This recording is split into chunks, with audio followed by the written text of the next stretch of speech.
कुपुत्रो जायते क्वचिदपि कुमाता न भवति, शास्त्र में लिखा है, लेकिन वासना कुमाता बना देती है।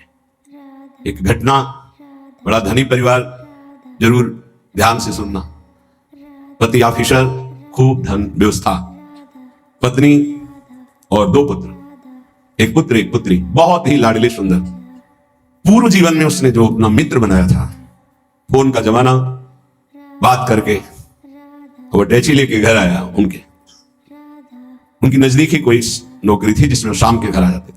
देखा घर कौन है, कहा हमारा कजन है, भाई लगता है। उठ के उसने, बड़ा अच्छा किया आप आ गए, बड़ा सज्जन पुरुष था, अच्छा किया आपने आ गए। पहले मैं तो होटल में रुकना चाहता था, पर दीदी ने कहा यहां जाओ। बहुत अच्छा। वो बोलिए कुछ समय के लिए आए हुए तो यही रुक जाए क्या? हाँ हाँ कोई बात नहीं, होटल से अच्छा है, उनके जब कजन है वो नहीं जानता है, और वो कहती है हमारा भाई, और वो कहते हैं हमारी दीदी। बच्चे मामाओं कहने लगे। एक दिन बच्चे अचानक कमरे में गए और देखा कि दोनों की स्थिति भागे हुए। 10-12 वर्ष का लड़का बाहर आए तो नौकर भोजन बना रहा था। उसका अंकल अंकल मामा, हमें लग रहा है हमारी मम्मी को मार रहे हैं, क्या कर रहे हैं? उस क्रिया को थोड़ी जानते छोटे बच्चे। तत्काल वो दौड़ा, इस मालकिन को क्या हुआ? तो वो असावधान थे, बच्चों को देखा ही नहीं था। नौकर ने जब देखा तो उनकी दृष्टि पड़ी। अब वो नौकर बाहर निकले और कहा हमें मालकिन नौकरी से मतलब, हमें क्या बोलना है? वो डर गए। उसने कहा भोजन हम बनाएंगे अपनी रुचि का, आप बैठिए। भोजन में जहर मिलाया, मीठा जहर। पहले से होगी व्यवस्था कुछ ऐसा जैसा विधान। दोनों बच्चे बेहोश हो गए, इतना कम जहर दिया। नौकर को थोड़ा ज्यादा दिया, मरा नहीं पर वो मरणासन में पड़ा। अब उन्होंने कहा पहले पुत्र और पुत्री को, छोटा सा पहाड़ था, वहां तक गाड़ी जाती थी, गाड़ी चला के स्वयं गए। उनका मित्र जो भाई बनकर आए, दोनों को उठा के बच्चों को जमीन वहां से पटक दिया कि अगर जो बचे हों जहर से। लौट के आए, नौकर बेहोश पड़ा था, इतने में वो आ गया पति। अब नाटक शुरू, क्योंकि सीसी कैमरा लगा था। पति खोलो ना दरवाजा, क्या हो गया? ये बेहोशी का नाटक कर रहा है, बच्चों को गायब कर दिया। हमने जब बहुत पूछा तो बेहोश होकर गिर गया, नाटक कर रहा है, इसने हमारे बच्चों को गायब कर दिया। तुरंत पुलिस को फोन किया, पुलिस आई, उसकी चेक करवाई तो बेहोश। उनका नाटक तो नहीं तो बेहोश है। डॉक्टर ने चेक किया कि इसमें जहर खवाया गया इसको। अब तो पूरा उसको इंजेक्शन लगाया गया, थोड़ा होश आया। भारी पिटाई उसकी हुई नौकर की। कहाँ है लड़के? उनका मालिक साहब हमें पता ही नहीं, हमको तो भोजन किसने बनाया? मालकिन ने बनाया। ये पिटाई वहां उसकी हो रही थी, जब उसने कहा मालकिन ने, तो दिमाग उनका खटका भागे हुआ। तो वहां पति को कुर्सी में बांध करके दोनों मिलकर के खूब डट के उनकी पिटाई कर रहे थे। और अंतिम था कि उनका उतने में वो, अब अगर वो नहीं खोलते तो 1 मिनट में दरवाजा तोड़ दिया जाए, खोले। अब तो कुछ था नहीं, सब पूरी बात फाइनल में हो गई। जब थप्पड़ के आगे किसकी होती है पूरी बात? क्यों मारा बच्चों को? मार दिया, वहां से फेंक दिया। ये कौन है? तो बॉयफ्रेंड पहले। इसीलिए हम बार बार एकांतिक में सत्संग में कहते हैं ये बॉयफ्रेंड गर्लफ्रेंड तुम्हारे जीवन का बहुत बड़ा नाशकारी। ये कौन माता ऐसा चाहेगी अपने लाडले पुत्रों की हत्या? लेकिन काम, वासना ऐसा खेल कर दी। सैकड़ों ऐसे उदाहरण संसार में फैले जो पावन पवित्र संबंध है उनका नाश। मेजर साहब छुट्टी में आते थे तो पहले सूचना दे देते थे। सामने एक मिठाई की दुकान थी, जो उसका मालिक था नवयुवक, उसका संबंध। अचानक वो बिना कुछ सूचना दिए गेटमैन, आप अंदर नहीं जा सकते। पागल तुम, मेरा बंगला मेरा परिवार, मैं अंदर नहीं जा। वो मालकिन का हुक्म है कि मेरे आज्ञा, उसको दबका है, मेरा मकान, मेरे को कैसे तू रुक रहा है? बोले मालकिन ने कहा तो कोई ना आने पाए। फौरन अंदर गए तो मिल गए वो तो मेजर तो पिटाई शुरू की। पत्नी को पीट रहे थे, इतने में उसने उनको कवर किया। पत्नी ने राधे राधे।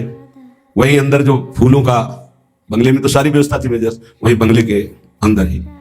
अब छुट्टी का समय खत्म हुआ, उनके यहाँ फोन आया, तुम्हारे यहाँ उनको बात करवा, बिना अनुमति के इतने दिन हो गए, छुट्टी के ऊपर आए क्यों नहीं?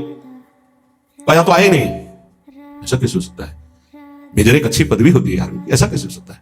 वो तो छुट्टी लेके घर के लिए गए, पूरा फोर्स उधर का गिरा करके। उन लोगों की अलग प्रणाली होती है। गेटमैन की जो धुलाई शुरू की, आए थे? हाँ साहब आए थे। तारीख समय, हाँ सावित्री निकले नहीं, जिस दिन से अंदर गए निकले। आप कहाँ है? आखिरी कहाँ है मतलब पिटाई के बाद आके। मेजर साहब की हालत शरीर की भी नष्ट हो चुकी थी, जो गाड़ दिया गया। क्या है? पत्नी का संबंध। एक दिन सुनाया था, पत्नी को आग डाल के जला दिया था, पति का संबंध, माता पिता को अनाथालय में, ऐसे पुत्र का संबंध, माता पिता अपने पुत्र को, अभी सुना, ये सब क्या है? काम क्रोध लोभ मोह मद मत्सर के वशीभूत होकर इन संबंधों में कोई प्यार रह गया है? पति पत्नी में विश्वास नहीं, माता पुत्र में विश्वास नहीं। कितनी घटनाएं इतनी है भाई। अपना हरि बिनु और न कोई, मातु पिता सुत बंधु कुटुंब सब स्वार्थ ही के होई। अपना हरि बिनु और न कोई। आपको लगता है आपको कोई प्यार करता है? कब तक? जब तक आप स्वार्थ के लायक हो, नहीं तो कोई प्यार नहीं करता। निज अनुभव ये कहो खगेशा। इसलिए संत जन कहते हैं अपना हरि बिनु और न कोई, ये काया को भोग बहुत दे, मर्दन करी करी धोई। सो भी छूटत नेक तनिक सी, संग न चाले कोई। अपना हरि बिनु और न कोई। श्री चरणदास जी महाराज बड़े ऊंचे महापुरुष हैं। इस शरीर को क्या क्या नहीं खिलाया, इस शरीर के लिए पाप किए गए, बड़ा मलमल के धोया सजाया सुरक्षित रखा, ये भी नीच हमारा साथ नहीं दिया, ये भी साथ नहीं देता। पक्का समझ लीजिए, साथ देती नहीं है किसी का ये साथ। इस देही और तो बात जले तो सम्मा बुझ जाएगी जलते जलते, दम निकल जाएगा आदमी का, क्या भरोसा है इस जिंदगी का। ये साथ देती नहीं है किसी का, है? किसका भरोसा? इसलिए सब तुम्हारे जानकारी होते हुए भी जानकारी में डाल रहे कि अगर समझ आ जाए तो एक एक श्वास सार्थक कर लो। राधा राधा।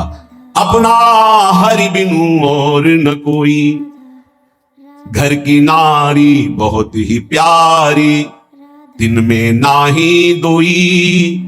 जीवत कहती साथ चलूंगी, दर्पण लागी सोई। अपना हरि बिनु और न कोई। बाल्यावस्था से एक साधक साधु संग करता था, माता पिता के कहने से ब्याह हुआ, रोज गुरु जी के पास जाता था। अब ब्याह हुआ तो नया मित्र मिला, और इनका सबसे बड़ा जादू होता है वचन, मुस्कुराहट, नेत्र की चांचल्यता। देखो हमारा नियम था, हम रोज गुरु जी के दर्शन करने जाते, तो हम तुम्हारे बिना जी नहीं सकते। लगा उसको ऐसा। महीनों हो गए गुरु जी के पास नहीं गए, तो संतों का होता है जैसे आप रोज दृष्टि में आओ तो अपनापन स्वतः, वो कहां गए आज दिखाई नहीं दे। और वो भाग्य मानो यदि आपका ऐसा चिंतन हो।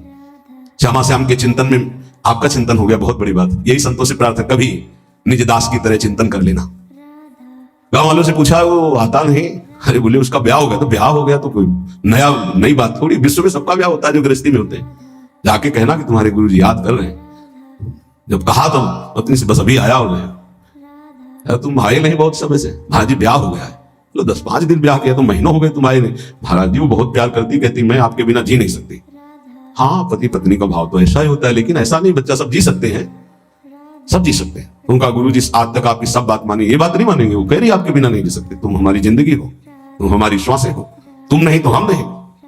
बोले नहीं बेटा ऐसी बात तो नहीं है। बोले गुरु जी हमें अब आपकी बात पर अविश्वास होता है। हाँ, माया का जाल ऐसा ही कि गुरु की बात पर अविश्वास होगा, माया की बात पर विश्वास होगा। तुम्हें आसन का ज्ञान है जो हमने कराया? बोले हाँ है। तो हम एक प्राणायाम पद्धति बताते हैं जो 15 दिन में अभ्यास में आ जाएगी हमारे प्रभाव से। तो 5 मिनट 10 मिनट के लिए हम तुम्हें बिल्कुल प्राणों को स्तब्ध करने की क्या बता देंगे। ये पूज्य पादुड़िया बाबा में थी। ऐसे बैठ गए तो डॉक्टरों से जांच करा लो, प्राण है ही नहीं, नेत्र ज्यों के त्यों खुले जैसे मृत शरीर के नेत्र, कहीं भी नाड़ी धड़कती नहीं मिलेगी, ना दिल, समाधि में स्थित। और वो संकल्पित होती है कि 8 घंटा 10 घंटा, इसके बाद वो अपने आप प्राण धड़कने लगेंगे, नाड़ी चलने लगेगी। उन्होंने 5-10 मिनट के लिए, केवल इतने के लिए, और हमारे प्रताप से तुम्हारी श्रवण इंद्री सब सुनती रहेगी। 15 दिन आओ, आ जाएंगे गुरु जी। अब 15 दिन जब रोज जाने की बात हुई तो हाँ रोना पीटना। उन्होंने कहा बस 15 दिन की बात है, गुरु जी की सेवा की बात है, 15 दिन में, फिर इसके बाद हम कभी नहीं जाएंगे। चलो भाई धीरे। संतों के पास दूसरा कोई जाए तो भले सतोगुणी भाव हो तो बड़ाई करे, संसंग करते पड़े, अपना लड़का जाने लगे फिर नहीं सुनाई देगा। माया का बड़ा विचित्र खेल। अब वो 15 दिन में अभ्यस्त हो गया। वहां अपने सामने करवा के देखा, 10 मिनट बिल्कुल निस्पंद प्राण। संकल्प में बहुत शक्ति होती है। बोले जाओ, जाके दरवाजे, मेन दरवाजे पर प्राण स्तंभ मंत्र द्वारा करके बकाया हम आएंगे, प्राण संचलित करेंगे संकल्प के द्वारा, और तुम्हें सुनाई देगा। वो गए, आप पद्मासन नहीं लगाना, पैर फैला लेना, दरवाजे की ऐसी ओट ले लेना, पैर फैला, आराम मुद्रा, और उसमें ये मंत्र पढ़ना, प्राण संकल्पित करना। जितने मिनट के लिए हमने कहा बस इतने में हम आ जाएंगे। गया, श्वास रोकी, मंत्र पढ़ा, संकल्पित हुआ, नाड़ी चलना बंद, प्राण स्पंदन बंद, बस श्रवण इंद्रिय से सुनाई दे रहा है। पहले बहुत ऐसे महापुरुष होते हैं, 6 महीना के लिए मिट्टी में समाधि ले ली, संकल्पित 6 महीना प्राणवायु ही नहीं चलेगी। 6 महीने के बाद उस समय बता, ठीक उसी समय खोल दो, खोल दिया, पीला शरीर हो गया, सब मरे नहीं, फिर प्रकट। ऐसे बहुत से गंगा किनारे सिद्धों के दर्शन के नकल नहीं करनी चाहिए, नहीं मर जाओगे, स्थिति होनी चाहिए। हाँ, अब वो हाहाकार मच गया, मेन दरवाजे पे था, लाला लाला हिलाया, नाड़ी देखी धड़, अरे रोना धोना समझ गया, गांव के लोग आ गए, माता पिता बहू की जो स्थिति थी, छाती में हाथ मारना और रोना, वो संत भगवान क्या हुआ क्या हुआ, क्योंकि मात्र 5 मिनट का संकल्प था, 5 मिनट में प्राण स्पंदित हो जाएंगे, अपने आप चलने लगेंगे, और उतने में सारा उनको अनुभव कराना था। क्या हुआ क्या, अरे महाराज माता पिता रो के, देखो महाराज ये आपका चेला, और ऐसा कैसे हो सकता है, अभी तो बेचारे का ब्याह हुआ था, अभी कैसे जा सकता है, नजदीक गए। सबसे ज्यादा प्यार कौन करता है इनको, पत्नी ने कहा मैं, कनेर कपूर जानते हैं, ऐसे ही उसमें चरणामृत लेते, बोले छू, ये हमने मंत्र पढ़ करके जल कर दिया, तुम पियो मर जाओगी, ये जीवित हो जाएगा। जो सबसे मैं जी नहीं, वैसे भी आप नहीं जी सकती, चेलो वाले बताया था कि आप कहती है कि मैं आपके बिना जी नहीं सकती जब हमारे पास, तो वैसे ही तुम मर जाओगी, क्योंकि तो पधारी गया, तो ये पी लो, तुम मर जाओगी, ये जी जाएगा। बोले महाराज जो होना सा तो हो ही गया, वो नहीं पिया, और कुछ नहीं है, कुछ नहीं है, चरणामृत है। अच्छा, जो होना था हो गया, मतलब आप नहीं पिएंगे। अब महाराज जैसे भगवान जीवन कटवाना चाहते हैं वैसे काटेंगे, रोना बंद हो गया।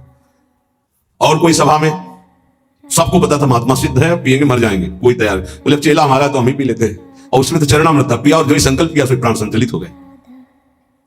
अब वो बोला गुरु जी 1 मिनट हम घर में नहीं रुके, नहीं बोले घर में ही रहो, लेकिन राग रहित होके रहो। राग नहीं, हमारी शिक्षा का फल परिवार के धर्म से चित होना नहीं, पारिवारिक धर्म का पालन करते हुए ये मानो कि हरि के सिवा कोई अपना नहीं, तो तुम्हारी बात बन जाएगी।